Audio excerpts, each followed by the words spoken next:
ततो दग्धासो अपरीतास उद्भिदः देवानो यथा सतमिद्वृते असन्नप्रायुवो रक्षितारो दिवे दिवे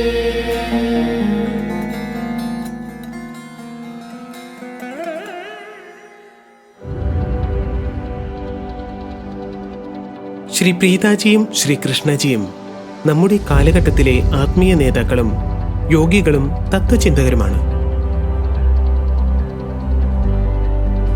ശ്രീ പ്രീതാജിയും ശ്രീ കൃഷ്ണജിയും ചേർന്ന് ഏകത്തിന്റെ സഹനിർമ്മാണം നിർവഹിച്ചു. ഈ അലൗകിക ശക്തി കേന്ദ്രം ചെന്നൈക്കും തിരുപ്പതിക്കുമിടയിൽ സ്ഥാപിതമാണ്.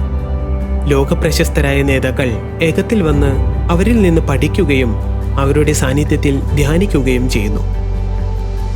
ലോകത്തെ 100-ലധികം രാജ്യങ്ങളിൽ അവരുടെ കേന്ദ്രങ്ങൾ സ്ഥാപിക്കപ്പെട്ടിരിക്കുന്നു. 11-ാം ഇളം വയസ്സിൽ ശ്രീ കൃഷ്ണജിക്ക് പ്രബുദ്ധതയുടെയും ഭഗവത് സാക്ഷാത്കാരത്തിന്റെയും ആദ്യത്തെ അനുഭവമുണ്ടായി. ആളുകൾ ശ്രീ കൃഷ്ണജിയോടൊപ്പം ധ്യാനിക്കുമ്പോൾ ദീർഘകാലത്തോളം മനസ്സിലുണ്ടായിരുന്ന മുറിവുകൾ മായുകയും ഉത്കണ്ഠകൾ ഇല്ലാതാവുകയും ഉയർന്ന ബോധാവസ്ഥ അനുഭവപ്പെടുകയും ചെയ്യുന്നു. ശ്രീ പ്രീതാജിയുടെ സാന്നിധ്യം സാധകരുടെ ഹൃദയത്തെ സ്നേഹത്തിനും അനുകമ്പയ്ക്കും സ്വമേധയാ അളവറ്റതാക്കുന്നു. അവരിൽ നിന്ന് ശിക്ഷണം സ്വീകരിക്കുന്നത് നിരവധി ജീവിതകാലങ്ങളുടെ അനുഗ്രഹമാണ്. അവരുടെ മകളായ ലോകയ്ക്കൊപ്പം അവർ 2 വലിയ ചാരിറ്റികൾ നടത്തുന്നു. World youth change makers. ഇത് ഇന്ത്യയിലെയും ലോകമെമ്പാടുമുള്ള സ്കൂളുകളിലും കോളേജുകളിലും സൗജന്യ പരിവർത്തന വിദ്യാഭ്യാസം വാഗ്ദാനം ചെയ്യുന്നു. കൂടാതെ വൺ ഹ്യൂമാനിറ്റി കെയർ ഏകത്തിന് ചുറ്റുമുള്ള 1000 ഗ്രാമങ്ങളുടെ ജീവിതം മെച്ചപ്പെടുത്തുന്നതിനായി പ്രവർത്തിക്കുന്നു.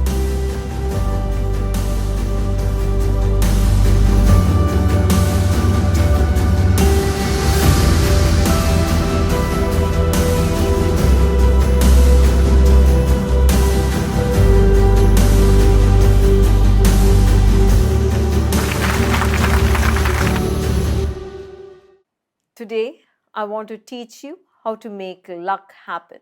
Kublai Khan, the famous Mongol general, invaded Japan around 1274 AD. He invaded with 20,000 soldiers on 500 ships. And Japan was hardly prepared for this kind of a battle on sea. Japanese soldiers were more trained in single combat.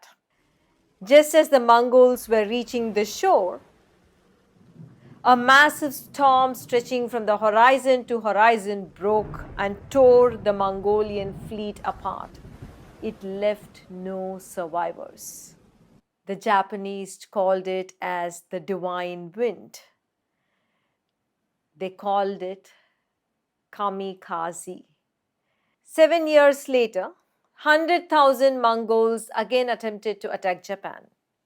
This time, a typhoon, completely out of season, destroyed the entire fleet. Now, what would you call this? Some would call it an accident. Some would call it a miracle. Some would call it a coincidence. Some would call it luck. We could call it a synchronicity. So what is a synchronicity? And why do we call it a synchronicity? We see the universe not as blocks of matter, but as patterns of energy.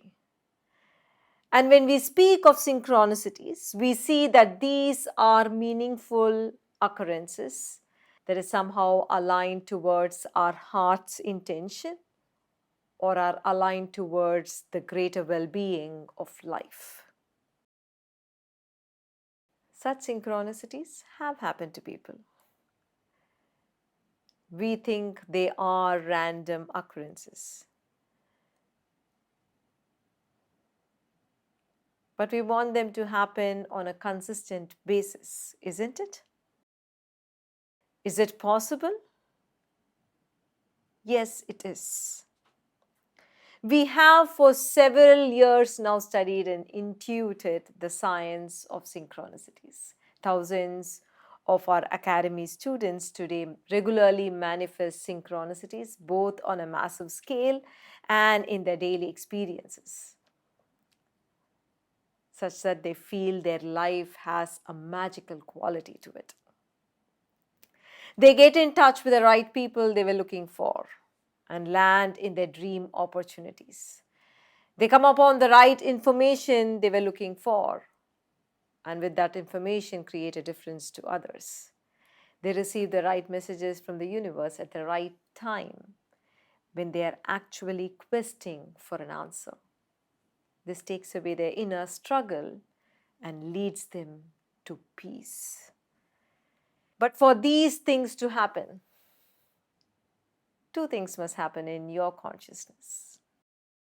The first one is what we call a beautiful inner state.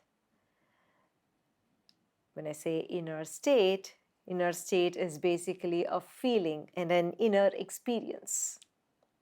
When you feel the midday sun, it is hot or warm. This is the outer experience.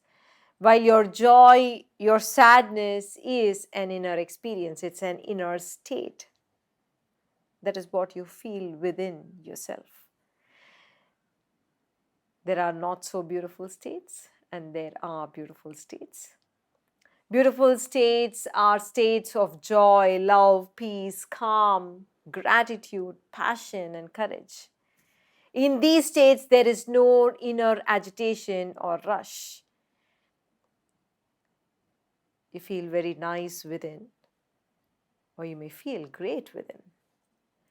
When you experience these states for long periods of a day, your state of consciousness begins to send signals to the universe, which is a field of energy. And the universe begins to respond by creating favorable circumstances or by creating meaningful coincidences, which we call synchronicities.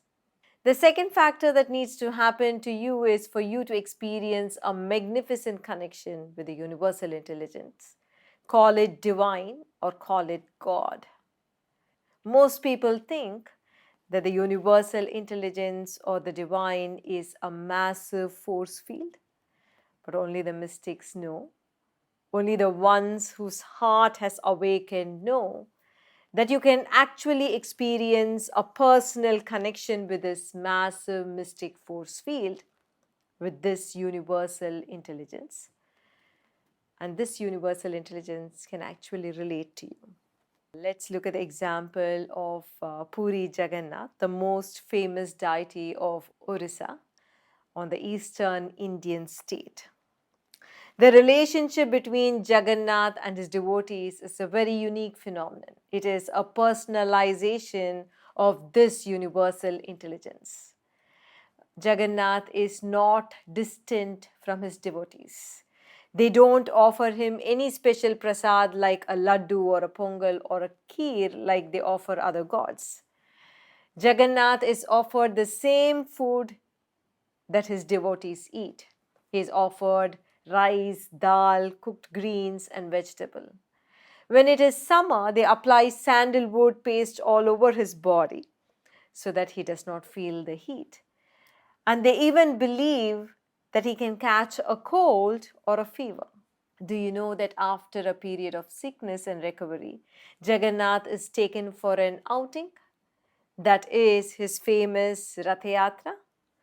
He's always been in the temple, so he takes a break by going out. They even believe that his wife Lakshmi has her menstrual cycle 3 days in a year, during which time all the women in Odisha refuse to work. They have their break time, they play and relax. For an outsider, this might look a funny, crazy ritual, but not for a mystic. A mystic knows that this universal intelligence can be related to as a being, as a friend, as a mother, a father, a beloved, and as a grandfather. When you live in a beautiful state and connect to the universal intelligence, relate to this universal intelligence and ask, then you see events flow according to a strange sequence, like balls on a pool table, and synchronicities happen. Just as physics, math, biology, or chemistry are sciences with enormous intricate details, So too the science of consciousness is vast. It is like a vast ocean with endless shores, and it reveals itself to those who are passionate. Shri Preethaji നമുക്ക് നൽകിയ ജ്ഞാനത്തിൻ്റെ സംക്ഷിപ്ത രൂപമാണ് ഇത്. ഇന്ന് ഞാൻ ഭാഗ്യം എങ്ങനെ സംഭവ്യമാക്കാമെന്ന് നിങ്ങളെ പഠിപ്പിക്കാൻ ആഗ്രഹിക്കുന്നു. പ്രശസ്ത മംഗോളിയൻ ജനറലായിരുന്ന കുബ്ലായി ഖാൻ ക്രിസ്തുവർഷം 1274 500 കപ്പലുകളിൽ 20,000 സൈനികരുമായി ജപ്പാൻ ആക്രമിച്ചു. കടലിലെ ഇത്തരത്തിലുള്ള യുദ്ധത്തിന് ജപ്പാൻ നേരത്തെ തയ്യാറായിരുന്നില്ല. ദ്വന്ദ്വയുദ്ധത്തിൽ കൂടുതൽ പരിശീലനം ലഭിച്ചവരായിരുന്നു ജാപ്പനീസ് പട്ടാളക്കാർ. ആ മംഗോളിയൻ കപ്പൽ കരയിലേക്കെടുക്കവേ ശക്തമായൊരു കൊടുങ്കാറ്റ് ചക്രവാളം നിറഞ്ഞ് ഒരറ്റത്ത് നിന്നും മറ്റേ അറ്റത്തേക്ക് വീശിയടിച്ചു. അത് എല്ലാ മംഗോളിയൻ കപ്പലുകളെയും തകർത്തു. ആ ദുരന്തത്തിൽ ആരും അവശേഷിച്ചില്ല. ദൈവികമായ കാറ്റ് എന്നർത്ഥം വരുന്ന കാമിക്കേസ് എന്നാണ് ജപ്പാൻകാർ ഇതിനെ വിളിച്ചത്. 7 വർഷത്തിന് ശേഷം 100,000 മംഗോളിക്കാർ വീണ്ടും ജപ്പാനെ ആക്രമിക്കാൻ ശ്രമിച്ചു. ഇത്തവണ കാലം തെറ്റി വന്ന ഒരു ചുഴലിക്കൊടുങ്കാറ്റ് മുഴുവൻ കപ്പൽ പടയെയും സമ്പൂർണ്ണമായി നശിപ്പിച്ചു. നിങ്ങളിപ്പോൾ ഇതിനെ എന്ത് വിളിക്കും? ചിലർ ഇതിനെ അവിചാരിത സംഭവം എന്ന് വിളിക്കും. ചിലർ ഇതിനെ ഒരു അത്ഭുതം എന്ന് വിളിക്കും. മറ്റു ചിലർ ഇതിനെ ഒരു യാദൃശ്ചിക സംഭവം എന്ന് വിളിക്കും. ചിലർ അതിനെ ഭാഗ്യം എന്ന് വിളിക്കും. ഞങ്ങളിതിനെ സിൻക്രോണിസിറ്റീസ് അഥവാ സമകാലീനത എന്ന് വിളിക്കാൻ ആഗ്രഹിക്കുന്നു. എന്താണ് സമകാലീനത? എന്തുകൊണ്ടാണ് ഞങ്ങൾ ഇതിനെ സമകാലീനത എന്ന് വിളിക്കുന്നത്? കാരണം നാം പ്രപഞ്ചത്തെ കാണുന്നത് ദ്രവ്യത്തിൻ്റെ ബ്ലോക്കുകളായിട്ടല്ല, ഊർജത്തിൻ്റെ പാറ്റേണുകളായിട്ടാണ്. നിങ്ങളുടെ ഹൃദയത്തിലുള്ള ഉദ്ദേശമായിട്ടോ അല്ലെങ്കിൽ വിശാലമായിട്ടുള്ള ജീവിക്ഷേമത്തിനു വേണ്ടിയോ അർത്ഥവത്തായ പൊരുത്തമുള്ള ഊർജത്തിൻ്റെ വിവിധ സംവിധാനങ്ങളെയാണ് ഞങ്ങൾ കാണുന്നത്. അത്തരം സമകാലീനതകൾ പലർക്കും സംഭവിച്ചിട്ടുണ്ട്. അവയെല്ലാം ഒറ്റപ്പെട്ട ആകസ്മിക സംഭവങ്ങളാണെന്ന് നാം കരുതുന്നു. എന്നാൽ അത്തരം സംഭവങ്ങൾ സ്ഥിരമായി സംഭവിക്കണമെന്ന് നാം ആഗ്രഹിക്കുന്നു, അല്ലേ? ഇത് സാധ്യമാണോ? അതെ, ഇത് സാധ്യമാണ്. അനേകം വർഷങ്ങളായി ഞങ്ങൾ ഈ സമകാലീനതയുടെ ശാസ്ത്രം പഠിക്കുകയും അവബോധം നേടുകയും ചെയ്യുന്നു. ഞങ്ങളുടെ അക്കാദമിയിലെ ആയിരക്കണക്കിന് വിദ്യാർത്ഥികൾ ഇന്ന് പതിവായി വലിയ തോതിലും ദൈനംദിന അനുഭവങ്ങളിലും അവരുടെ ജീവിതത്തിന് ഒരു മാന്ത്രിക ഗുണം കൈവന്നിട്ടുണ്ട് എന്നത് അവർ അനുഭവിക്കുന്നു. അവർ തേടിക്കൊണ്ടിരിക്കുന്ന ശരിയായ ആളുകളുമായി അവർ ബന്ധം സ്ഥാപിക്കുന്നു. അവർ സ്വപ്നം കണ്ടിരുന്ന അവസരങ്ങളിലേക്ക് അവർ എത്തിച്ചേരുകയും ചെയ്യുന്നു. അവർ തേടിക്കൊണ്ടിരിക്കുന്ന കൃത്യമായ വിവരങ്ങൾ അവർക്ക് ലഭിച്ചുകൊണ്ടിരിക്കുകയും അത്തരം വിവരങ്ങൾ ഉപയോഗിച്ച് അവർ മറ്റുള്ളവരിൽ മാറ്റം സൃഷ്ടിക്കുകയും ചെയ്യുന്നു. യഥാർത്ഥത്തിൽ ഉത്തരം തേടുന്ന സമയത്ത് അവർക്ക് ഈ പ്രപഞ്ചത്തിൽ നിന്ന് ശരിയായ സമയത്ത് ശരിയായ സന്ദേശം ലഭിക്കുന്നു. ഇത് അവരുടെ ആന്തരിക സംഘർഷം നീക്കി മനസ്സമാധാനത്തിലേക്ക് നയിക്കുന്നു. പക്ഷേ ഇത്തരം സംഭവങ്ങൾ ഉണ്ടാകണമെങ്കിൽ നിങ്ങളുടെ ചൈതന്യത്തിൽ 2 കാര്യങ്ങൾ സംഭവിക്കണം. ഒന്നാമതായി വേണ്ടത് മനോഹരമായ ആന്തരിക സ്ഥിതി എന്ന് ഞങ്ങൾ വിളിക്കുന്ന അവസ്ഥയാണ്. എന്താണ് ആന്തരിക സ്ഥിതി? ആന്തരിക സ്ഥിതി എന്നത് അടിസ്ഥാനപരമായ ഒരു വൈകാരിക അനുഭവമാണ്, ഒരു ആന്തരിക പരിചയമാണ്. മധ്യാഹ്ന സൂര്യനെ നിങ്ങൾ അനുഭവിക്കുമ്പോൾ നിങ്ങൾക്ക് ചൂടോ ഊഷ്മളതയോ തോന്നും. ഇത് ബാഹ്യ അനുഭവമാണ്. സന്തോഷമോ സങ്കടമോ ആന്തരിക അനുഭവമാണ്. അതാണ് ആന്തരിക സ്ഥിതി. അതായത് എന്താണോ നിങ്ങൾക്ക് ഉള്ളിൽ തോന്നുന്നത്. അത്ര മനോഹരമല്ലാത്ത അവസ്ഥകളുമുണ്ട്, മനോഹരമായ അവസ്ഥകളുമുണ്ട്. സന്തോഷം, സ്നേഹം, സമാധാനം, ശാന്തത, കൃതജ്ഞത, അത്യുത്സാഹം അല്ലെങ്കിൽ ധൈര്യം എന്നിവയാണ് മനോഹരമായ അവസ്ഥകൾ. ഇത്തരം സ്ഥിതിയിൽ മാനസിക പ്രക്ഷോഭങ്ങളോ ബദ്ധപ്പാടോ ഉള്ളിൽ ഉണ്ടായിരിക്കില്ല. നിങ്ങൾക്കുള്ളിൽ വളരെ സുഖകരമായ അനുഭവമായിരിക്കും, അല്ലെങ്കിൽ വളരെ ശ്രേഷ്ഠമായി തോന്നുകയും ചെയ്യും. ഇത്തരം അവസ്ഥകൾ ഒരു ദിവസത്തിൽ കൂടുതൽ നേരം നിങ്ങൾ അനുഭവിക്കുമ്പോൾ ഒരു ഊർജ്ജ മേഖല കൂടിയായ ഈ പ്രപഞ്ചത്തിലേക്ക് നിങ്ങളുടെ ചൈതന്യം സന്ദേശങ്ങൾ അയക്കാൻ തുടങ്ങുന്നു. അനുകൂലമായ സാഹചര്യങ്ങൾ സൃഷ്ടിച്ചോ അല്ലെങ്കിൽ അർത്ഥവത്തായ യാദൃശ്ചിക സംഭവങ്ങൾ സൃഷ്ടിച്ചോ ആയിരിക്കും പ്രപഞ്ചം പ്രതികരിക്കാൻ തുടങ്ങുന്നത്. ഞങ്ങളിതിനെ സമകാലീനത എന്ന് വിളിക്കുന്നു. രണ്ടാമതായി നിങ്ങൾക്ക് സംഭവിക്കേണ്ടത് പ്രപഞ്ച ചൈതന്യവുമായി നിങ്ങൾക്ക് മഹത്തായ ഒരു ബന്ധം അനുഭവിക്കാൻ സാധിക്കുക എന്നുള്ളതാണ്. നിങ്ങൾ അതിനെ ഈശ്വരീയമെന്നോ ഈശ്വരനെന്നോ വിളിക്കാവുന്നതാണ്. സർവ്വവ്യാപിയായിട്ടുള്ള വിശ്വചൈതന്യം അല്ലെങ്കിൽ ഈശ്വരീയത ഒരു വലിയ ഊർജ്ജമണ്ഡലമാണ് എന്നാണ് മിക്ക ആളുകളും വിശ്വസിക്കുന്നത്. എന്നാൽ യോഗികൾക്ക്, ഹൃദയത്തിൽ അവബോധമുണ്ടായവർക്ക് മാത്രമേ ഈ വിശ്വചൈതന്യവുമായി ചേർന്ന് നിങ്ങൾക്ക് ഈ അതീന്ദ്രിയ ശക്തി മണ്ഡലവുമായി വ്യക്തിപരമായ ബന്ധം അനുഭവിക്കാൻ കഴിയുമെന്ന് അറിയൂ. ഈ വിശ്വചൈതന്യത്തിന് നിങ്ങളുമായി യഥാർത്ഥത്തിൽ ബന്ധപ്പെടാൻ കഴിയും. ഭാരതത്തിൻ്റെ കിഴക്കൻ സംസ്ഥാനമായ ഒഡീഷയിലെ ഏറ്റവും പ്രശസ്തമായ ആരാധനമൂർത്തിയായ പുരി ജഗന്നാഥിൻ്റെ ഉദാഹരണം നോക്കാം. ജഗന്നാഥനും ഭക്തരും തമ്മിലുള്ള ബന്ധം വളരെ സവിശേഷമായ ഒരു പ്രതിഭാസമാണ്. ഈ വിശ്വചൈതന്യത്തെ വ്യക്തിഗതമായി പ്രകാശിപ്പിക്കലാണ് ഇത്. ജഗന്നാഥൻ തൻ്റെ ഭക്തരിൽ നിന്ന് അകലെയല്ല. മറ്റീശ്വരന്മാർക്ക് നിവേദ്യമർപ്പിക്കുന്നത് പോലെ ലഡുവോ പൊങ്കാലയോ പായസമോ ഒന്നും അവർ ജഗന്നാഥന് സമർപ്പിക്കാറില്ല. തൻ്റെ ഭക്തർ കഴിക്കുന്ന അതേ ഭക്ഷണമാണ് പുരി ജഗന്നാഥനും അവർ സമർപ്പിക്കുന്നത്. വേവിച്ച അരി, പയർ, പച്ചിലകൾ, പച്ചക്കറി എന്നിവയാണ് അവർ ഭഗവാന് നിവേദിക്കുന്നത്. വേനൽക്കാലമാകുമ്പോൾ അവർ അദ്ദേഹത്തിന് ശരീരമാകെ ചന്ദനം പൂശുന്നു. അതിനാൽ അദ്ദേഹത്തിന് ചൂട് അനുഭവപ്പെടുന്നില്ല. അദ്ദേഹത്തിന് പനിയോ ജലദോഷമോ പിടിപെടാമെന്ന് അവർ വിശ്വസിക്കുന്നു. രോഗവും രോഗമുക്തിയും കഴിഞ്ഞ് ജഗന്നാഥനെ ഒരു ഉല്ലാസയാത്രയ്ക്കായി കൊണ്ടുപോകുന്നുവെന്ന് നിങ്ങൾക്കറിയാമോ? അതാണ് അദ്ദേഹത്തിൻ്റെ പ്രസിദ്ധമായ രഥയാത്ര. അദ്ദേഹം എല്ലായ്പ്പോഴും ക്ഷേത്രത്തിനുള്ളിലായിരുന്നു. അതിനാൽ അദ്ദേഹം ഒരു ഇടവേളയ്ക്കായി പുറത്തു പോകുന്നു. വർഷത്തിൽ 3 ദിവസം ഭാര്യ ലക്ഷ്മിക്ക് ആർത്തവചക്രമുണ്ടെന്ന് അവർ വിശ്വസിക്കുന്നു. ആ സമയത്ത് ഒഡീഷയിലെ എല്ലാ സ്ത്രീകളും ജോലി ചെയ്യാൻ വിസമ്മതിക്കുന്നു. അവർക്ക് വിശ്രമ സമയമുണ്ട്. അവർ കളിക്കുകയും വിശ്രമിക്കുകയും ചെയ്യുന്നു. ഒരു പുറം നാട്ടുകാരനെ ഇത് രസകരവും ഭ്രാന്തവുമായ ഒരു ആചാരമായി തോന്നാം. പക്ഷേ ഒരു യോഗിക്ക് ഇതങ്ങനെയല്ല. ഈ വിശ്വചൈതന്യവുമായി ജീവിച്ചിരിക്കുന്ന ഒരു വ്യക്തിയെപ്പോലെ ഒരു സുഹൃത്തായിട്ടോ അമ്മയായിട്ടോ അച്ഛനായിട്ടോ മുത്തച്ഛനായിട്ടോ മറ്റു പ്രിയപ്പെട്ടവരായിട്ടോ ബന്ധം സ്ഥാപിക്കാൻ സാധിക്കുമെന്ന് ഒരു യോഗിക്കറിയാം. മനോഹരമായ ഒരു സ്ഥിതിയിൽ നിങ്ങൾ ജീവിക്കുകയും ഈ വിശ്വചൈതന്യവുമായി കണക്റ്റ് ആകുമ്പോഴും ബന്ധമുണ്ടാകുമ്പോഴും ചോദിക്കുമ്പോഴുമെല്ലാം വളരെ വിചിത്രമായ രീതിയിൽ ആ സംഭവങ്ങൾ നടക്കുന്നത് നിങ്ങൾക്ക് കാണാവുന്നതാണ്. ഒരു ബിലിയാർഡ്സ് ടേബിളിലെ പന്തുകൾ പോലെ സമകാലീനത സംഭവിക്കുന്നത് നിങ്ങൾക്ക് കാണാൻ സാധിക്കും. ഭൗതിക ശാസ്ത്രം, കണക്ക്, ജീവശാസ്ത്രം അല്ലെങ്കിൽ രസതന്ത്രം എന്നിവ സങ്കീർണമായ വിശദാംശങ്ങളുള്ള ശാസ്ത്രങ്ങളാണ്. അതുപോലെ തന്നെ വിശ്വചൈതന്യത്തിൻ്റെ ശാസ്ത്രവും വിശാലമാണ്. അനന്തമായ തീരങ്ങളുള്ള ഒരു സമുദ്രം പോലെയാണ് ഇത്. അത് തീക്ഷ്ണമായ ആഗ്രഹമുള്ളവർക്ക് മുന്നിൽ സ്വയം വെളിപ്പെടുത്തുന്നു.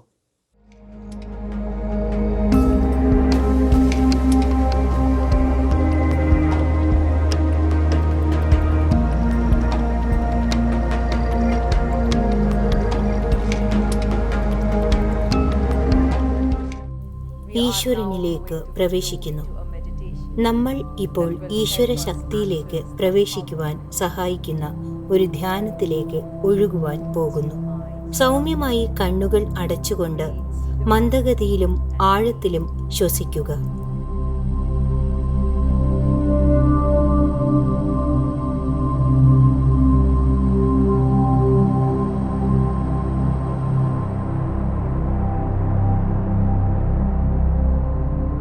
നിങ്ങൾക്ക് ഈശ്വരാനുഗ്രഹം ആവശ്യമെന്ന് തോന്നുന്ന ഒരു സന്ദർഭത്തിലേക്ക് നിങ്ങൾ കണക്റ്റ് ചെയ്യുക. മനസ്സിൽ കാണുക.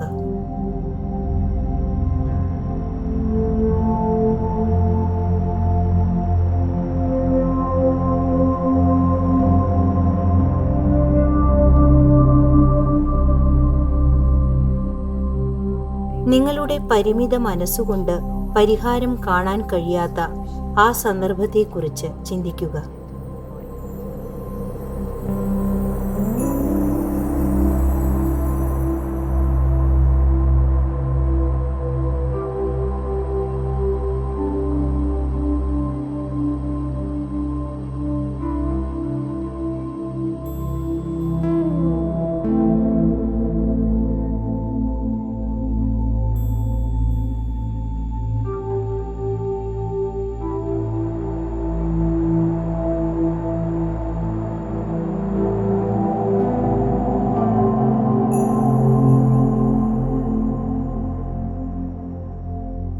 ആന്തരികമായി ഉരുവിടുക. പരിമിതമായ എന്നിലെ ആകാംക്ഷയും നിരാശയും എന്നിൽ നിന്നും മോചിപ്പിക്കുകയും പ്രാപഞ്ചിക ചൈതന്യം എന്നിലൂടെ ഒഴുകുവാൻ ഞാൻ അനുവദിക്കുകയും ചെയ്യുന്നു.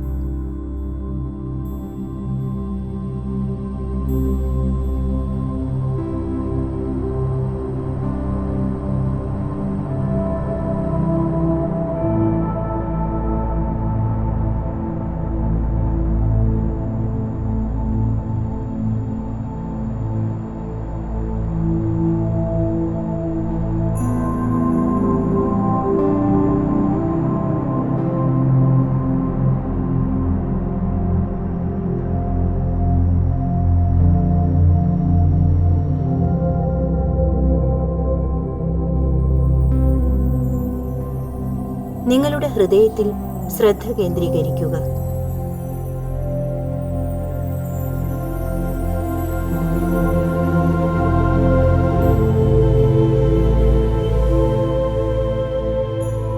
ഈ ഘട്ടത്തിൽ ഈശ്വരന്റെ സാന്നിധ്യം നിങ്ങളുടെ ഹൃദയത്തിൽ ഒരു പ്രകാശം പോലെയോ നിങ്ങളുടെ ആരാധനാ മൂർത്തിയായോ അല്ലെങ്കിൽ ദീപ്ത സ്നേഹമായോ അനുഭവപ്പെടാം. ആ ഈശ്വര സാന്നിധ്യത്തിൽ മുഴുകുക.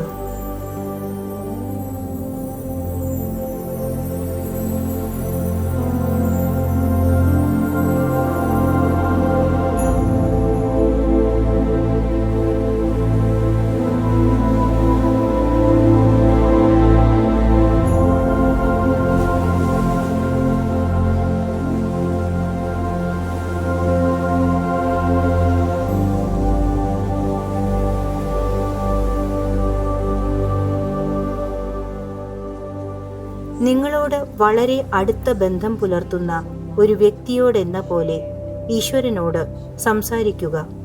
നിങ്ങളുടെ ഹൃദയപൂർണമായ ആഗ്രഹങ്ങൾ നിറവേറ്റുവാൻ ഈശ്വരനോട് ആവശ്യപ്പെടുക.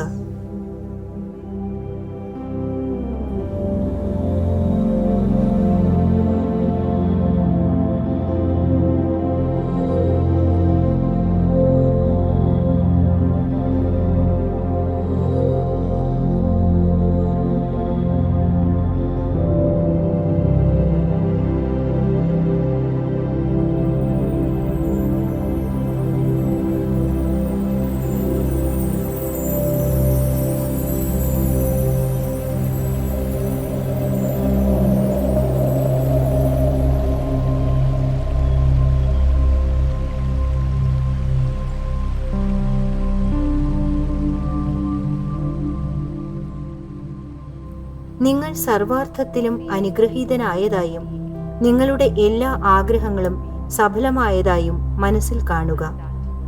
കുറച്ചു നിമിഷം ആ ആനന്ദത്തിൽ മുഴുകുക.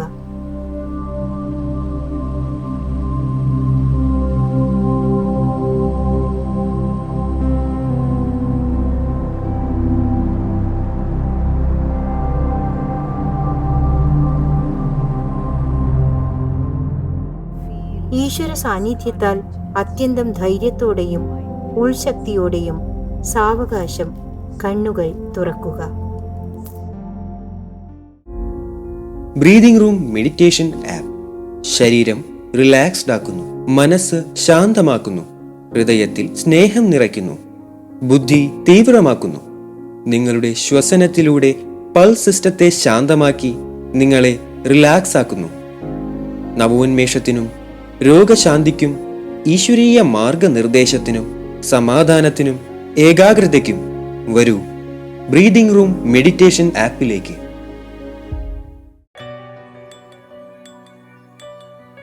ഏകത്തെക്കുറിച്ച് ആന്ധ്രാപ്രദേശിലെ തിരുപ്പതിക്കും ചെന്നൈക്കുമിടയിൽ സ്ഥിതി ചെയ്യുന്ന അതിമനോഹരമായ ഒരു ശക്തി കേന്ദ്രമാണ് ഏകം ക്ഷേത്രം. മാർബിൾ ഉപയോഗിച്ച് രൂപകൽപ്പന ചെയ്ത ഈ ക്ഷേത്രം ഏഷ്യയിലെ ഏറ്റവും വലിയ തൂണുകളില്ലാത്ത ഹാളുകളിൽ ഒന്നാണ്.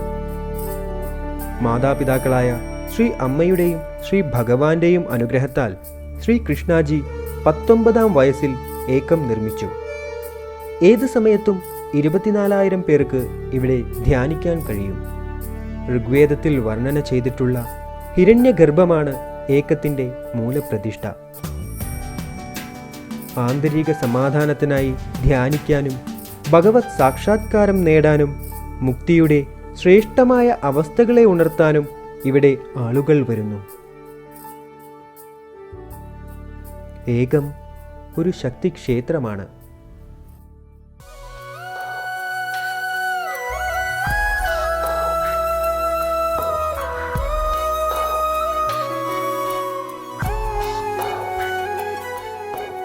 ഏകം എപ്പിസോഡുകളിൽ അനുഭവങ്ങൾ എന്ന ഭാഗത്തിൽ ഞങ്ങൾ നിങ്ങൾക്ക് മുൻപിൽ ചിലരുടെ പരിണാമാനുഭവങ്ങളും അതീന്ദ്രിയാനുഭവങ്ങളും അത്ഭുതങ്ങളുമുണ്ടായ യഥാർത്ഥ ജീവിത കഥകൾ കൊണ്ടുവരുന്നതാണ്. ഏകം ഐശ്വര്യോത്സവത്തിൽ പങ്കെടുത്ത ഒരു സീക്കർ അവരുടെ ജീവിത കഥയാണ് ഇത്. മുൻ ജീവിതത്തിലോ ഇപ്പോഴുള്ള ജീവിതത്തിലോ അടിഞ്ഞുകൂടുന്ന നിഷ്പ്രവണതകളിൽ നിന്ന് സീക്കേഴ്സ് മോചിതരാവുന്നു. എന്നെയും നിങ്ങളെയും പോലെ ഇവരും സാധാരണ മനുഷ്യരാണ്. ദയവായി ശ്രദ്ധിക്കൂ. ഞാൻ ഹൈദരാബാദിൽ നിന്ന് വീരേന്ദ്രഗുപ്തയാണ്. സംസ്കാരശുദ്ധിയിൽ പങ്കെടുത്തപ്പോൾ എനിക്ക് ജീവിതത്തിൽ യാതൊരു ലക്ഷ്യവുമില്ലെന്ന് മനസ്സിലാക്കാൻ കഴിഞ്ഞു. ഞാൻ ഒരു ലക്ഷ്യബോധമില്ലാത്ത ജീവിതമാണ് നയിക്കുന്നത്. എൻ്റെ ജീവിതം സുഖസൗകര്യങ്ങളോടെ മുന്നോട്ട് പോകുന്നുണ്ട്. നല്ല പേര്, പ്രശസ്തി, വ്യാപാരം, വീട്, കുടുംബം എല്ലാം നന്നായി നടക്കുന്നു. ഇതാണ് എൻ്റെ ജീവിതം എന്നാണ് ഞാൻ കരുതിയിരുന്നത്. എന്നാൽ പ്രോസസ്സിനിടയിൽ ആഴത്തിൽ ചിന്തിച്ചപ്പോൾ എൻ്റെ ജീവിതത്തിൽ ലക്ഷ്യങ്ങളില്ലെന്ന് കാണാൻ കഴിഞ്ഞു. ഞാനിത് എന്ത് ജീവിതമാണ് നയിക്കുന്നതെന്ന് കരുതി വിഷമം തോന്നി. കുറച്ച് ദിവസമായി ഞങ്ങൾ എല്ലാ സുഹൃത്തുക്കളും കസിൻസും ഒരുമിച്ചൊരു കൂട്ടമെന്ന നിലയിൽ എന്തെങ്കിലും സാമൂഹിക സേവനം ചെയ്യുന്നതിനോ അല്ലെങ്കിൽ എന്തെങ്കിലും സഹായങ്ങൾ ചെയ്യുന്നതിനെ കുറിച്ചോ ആലോചിക്കുകയായിരുന്നു. 6 മാസമായി ഈ ഗ്രൂപ്പ് രൂപീകരിക്കപ്പെട്ടെങ്കിലും ഞങ്ങൾക്കൊന്നും ചെയ്യാൻ കഴിഞ്ഞിരുന്നില്ല. ലിമിറ്റ്ലെസ് ഫീൽഡിൽ എനിക്ക് കൃഷ്ണാജിയുമായി കണക്ട് ചെയ്തപ്പോൾ ഞാൻ വളരെ ഗൗരവമായി എൻ്റെ ജീവിതത്തിൻ്റെ ഉദ്ദേശം എന്താണെന്ന് ചോദിച്ചു. ഇതിനായി എനിക്കൊരു മാർഗദർശനം നൽകാൻ അഭ്യർത്ഥിച്ചു. എൻ്റെ ജീവിതത്തിൽ എന്തു ചെയ്യണം? അതിനുശേഷം എൻ്റെ മനസ്സ് ശാന്തമായി. ശരീരഭാഷ മാറി. എനിക്ക് കൂടുതൽ സംസാരിക്കാൻ തോന്നിയില്ല. എല്ലാം ശാന്തമായി. എനിക്കെൻ്റെ ജീവിതത്തെക്കുറിച്ചുള്ള ഒരു ദർശനം ലഭിച്ചു. ഞാൻ ജനിച്ചത് മനുഷ്യരാശിയെ സഹായിക്കാനാണെന്ന്. രോഗികളെ സഹായിക്കാനും വിശക്കുന്നവരുടെ വിശപ്പകറ്റാനും. അങ്ങനെ ഒരു അവബോധം പോലെ തുടർച്ചയായ ഒരു വ്യക്തത ലഭിച്ചു. എനിക്ക് എന്തെങ്കിലും ചെയ്യാനുള്ള ലക്ഷ്യം ലഭിച്ചതിനാൽ വളരെ സന്തോഷം തോന്നി. കുടുംബത്തിന്റെ ഉത്തരവാദിത്തങ്ങൾ എല്ലാം നിറവേറ്റപ്പെടുന്നുണ്ട്. ഇനി പൊതുജനക്ഷേമത്തിനായി ഞാൻ എന്തെങ്കിലും ചെയ്യണം. നമ്മളിവിടെ പഠിക്കുന്നത് എല്ലാവരെയും പഠിപ്പിക്കണം. ദുഃഖത്തിലുള്ള എല്ലാവരെയും ഇത്തരമൊരു മനോഹരമായ അവസ്ഥയിലേക്ക് കൊണ്ടുവരണം. അത്തരമൊരു മാർഗനിർദ്ദേശം എല്ലാവർക്കും നൽകേണ്ടതുണ്ട്. ഇന്ന് എനിക്ക് അത്തരമൊരു ലക്ഷ്യം ലഭിച്ചു. ഇടവേളയിൽ ഞാൻ നോക്കിയപ്പോൾ എൻ്റെ ചങ്ങാതിക്കൂട്ടത്തിലെ സുഹൃത്തുക്കൾക്ക് ഇന്നൊരു തീരുമാനം എടുത്തതായി കണ്ടു. ഞങ്ങൾ ഹൈദരാബാദിലെ ബഞ്ചാര കുന്നുകളിലെ ബസവതാരകം ക്യാൻസർ ഹോസ്പിറ്റലുമായി ഒരു ടൈപ്പ് സ്ഥാപിച്ചു എന്ന തീരുമാനം. ഞാൻ അവിടെ ഇല്ലാത്തതിനാലാണ് അവർ എനിക്ക് സന്ദേശം അയച്ചിരിക്കുന്നത്. വളരെ ദരിദ്രരായ നിരവധി രോഗികൾ അവിടെയുണ്ട്. ഞങ്ങൾ അവരെ കഴിയുന്നത്ര സഹായിക്കും. അവരുടെ ബില്ലുകൾ അടയ്ക്കുകയും വിശപ്പകറ്റുകയും അവരുടെ ചില ആവശ്യങ്ങൾ നിറവേറ്റുകയും ചെയ്യും. ഞങ്ങളുടെ ആദ്യ പരിപാടി അടുത്ത ഞായറാഴ്ചയാണ്. എനിക്കിവിടെ നിന്നും എത്തുമ്പോൾ തന്നെ ആ സേവാഭാഗ്യം ചെയ്യാൻ ലഭിക്കുന്നു. പങ്കെടുക്കൂ. സാധ്യതകളുടെ ലോകത്തിൽ നിന്ന് യാഥാർത്ഥ്യങ്ങളുടെ ലോകത്തേക്കുള്ള അദ്ഭുത സാക്ഷാത്കാരങ്ങളിലേക്ക്. സെപ്റ്റംബർ 13 ഞായറാഴ്ച രാവിലെ 10 മുതൽ ഉച്ചയ്ക്ക് 1 വരെ. കൂടുതൽ വിവരങ്ങൾക്ക് ടോൾ ഫ്രീ നമ്പറായ 83 67 79 70 92 ഒരു മിസ് കോൾ നൽകുക. അല്ലെങ്കിൽ 91 73 06 04 17 69 എന്ന നമ്പറിലേക്ക് നേരിട്ട് വിളിക്കുക.